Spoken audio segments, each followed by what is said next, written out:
You're listening to the Central Indiana Sports Report with your host, Greg Mengels. Welcome back, George, for a little bit of Colts talk, and man, that was fun.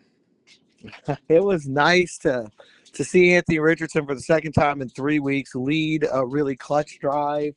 And, I think one thing that was different about the New York game is that he really had to overcome a lot of adversity, not just during that drive, but right before it. I mean, against the Jets, he had 2 scoring drives, and that was a great finish.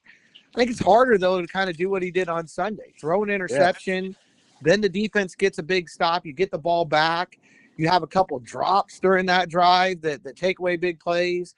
You have to overcome 3 fourth downs plus a 2-point conversion. I think that just showed a lot for a 22-year-old quarterback. And it shows, why the reasons that this franchise really thinks that, he can reach that full potential everybody knows he has.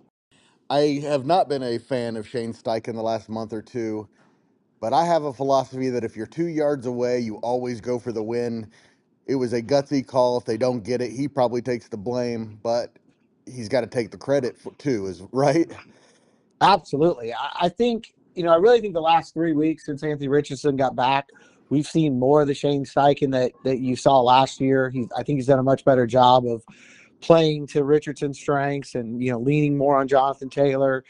The execution's got to be better. They can't have the penalties that they had against Detroit, for instance. But I really thought that was one of those defining moments for him, going for that 2-point conversion in the win. The way the defense was playing, I don't think you want to take your chances there with a coin toss. If the Patriots win the coin toss in overtime, you feel real confident the Colts are even going to see the ball again. I'm with you. I'm with Steichen in this case. Go for it from the 2, especially with the way Anthony Richardson has been running the ball down near the goal line. I think anytime you're, at the 3 or closer, I would take the chance to give him the ball, and I feel pretty good about how that's going to turn out. And that's a quarterback, maybe not yet, but eventually is going to be, when you're inside the 3-yard line, it's almost automatic, right? It's looking that way. I mean, I think he's got I asked Steichen a couple of weeks ago, is there something special about him when he gets near the goal line? And Steichen said, absolutely, and I think you see it. It just feels like, especially in these, as Steichen calls them, gotta have it moments, it just seems like when he knows it's 4th down and they've got to get in the end zone, he's got a real nose for that goal line, and that's a nice trait for your quarterback to have.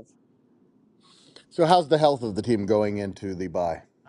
Yeah, the usual suspects. I think the big one's going to be Josh Downs. I think they're going to have to figure out where that shoulder's at. Steichen was kind of mum on it on Monday, the last time we talked to him.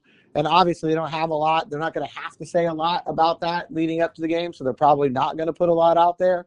But that's a situation where this offense is just so much better when Josh Downs is out there. I think some of the adversity they faced on that final drive Sunday probably maybe is a little bit easier, a little bit smoother if Downs out there running some of those routes. The other one I think they are going to get back is Ryan Kelly.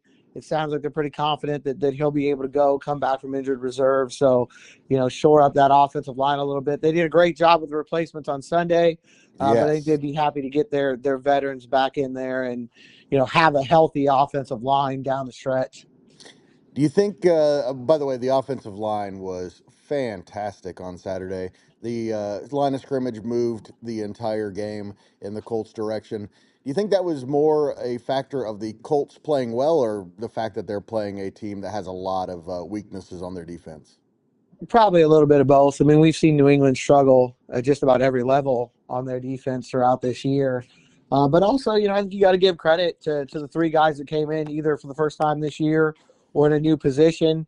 Matt Gonsalves really hasn't done anything to stain his name in the 4 starts that he's had now. He moved from left to right tackle. That's hard to do.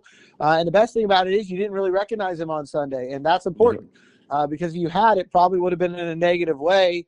Danny Penner, we know he stepped in before at center and done a fine job. He's a guy as a depth piece there that's been really important for this team since he was drafted, honestly, as far as filling in, 1 week here and there like that. He's done a great job with that. And then I think the big one's Mark Lewinsky. He came in and he looked terrific. Absolutely. Looked like he turned the clock right back to 2021. That's right. And losing Will Fries was a big part of the reason that this offensive line started to struggle. That right guard spot was not working out, and if they can get consistent play from Glowinski, the way he played on Sunday, there's reason to believe that run game can be really effective again as it was this week. And that's, I think we all know that's when they have their best chance to win. And of course, this is a bye week. I wouldn't say the Colts are particularly unhealthy compared to the rest of the league, but they certainly could use a week off. Oh, absolutely. I think anytime you play 13 straight games in the NFL, your roster is going to feel it. Most of the teams, that had to wait till this week for the bye are in that same boat. I think the Colts are hoping to get a couple guys back. We'll see how that goes. Not a lot of word, obviously, yet on that, but that could be a big factor as they enter this final 4-game stretch. And of course, they have the week off this week. And then the following week, starting that week, especially with the Broncos winning on Monday night, it's pretty much a playoff for 5 weeks as long as they keep winning. Yeah, there's no doubt. They pretty much have to win out. But the Denver game in particular is just absolutely critical. If they lose that game, they can't catch the Broncos. It's over. Exactly. I mean, there's a small chance, Right, depending on what happens with the Chargers this weekend, but they would need the Chargers to pretty much lose out as well. And or Houston. their schedule does not really look like that's going to happen.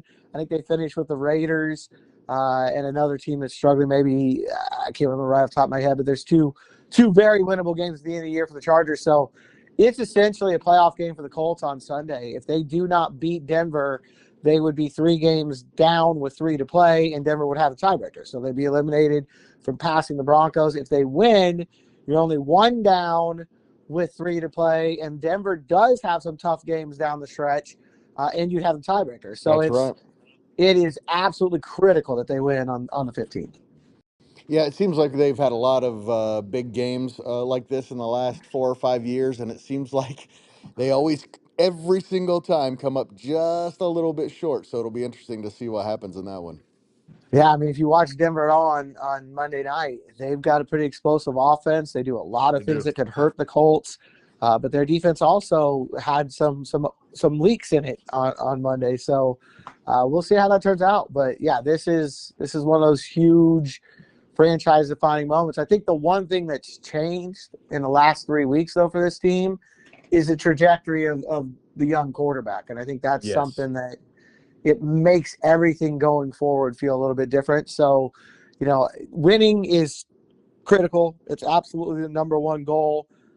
But I think the 1B is seeing this growth continue for Anthony Richardson. Well, I think the 1B is probably the most important thing. Getting into the playoffs is one thing, but having that quarterback, like I said, I started with, that was fun. That was probably the most excited I've been as a Colts fan to see the potential of what we have in a long time. Yeah, there's no doubt. It changes everything that you think about the franchise. If Anthony Richardson can be the guy, everything moving forward is different. Oh, real fast. The Fever schedule came out this week. Anything jump out at you? That opener with Chicago, that should be really interesting. They don't have 11 games in the first 20 days, so I think that's going to be a nicer start for them. But I think opening up the season at home with Angel Reese in the sky, you can pretty much guarantee a sellout. Probably going to pretty much guarantee a national televised game. Should be a really interesting and exciting way to start the season. Of course, George covers the Colts and the Fever for the Herald-Bulletin, does an amazing job covering those in print. Also, always great to have you on the podcast, George. Just a lot of fun every week to talk about the Colts. No problem, Greg. Anytime, man. Thanks again to George Bremer for joining the Central Indiana Sports Report. Always appreciate that. And thanks to you for listening. Please go right now and like, subscribe, or follow us so you don't miss any of these great segments. And if you wouldn't mind, tell a friend.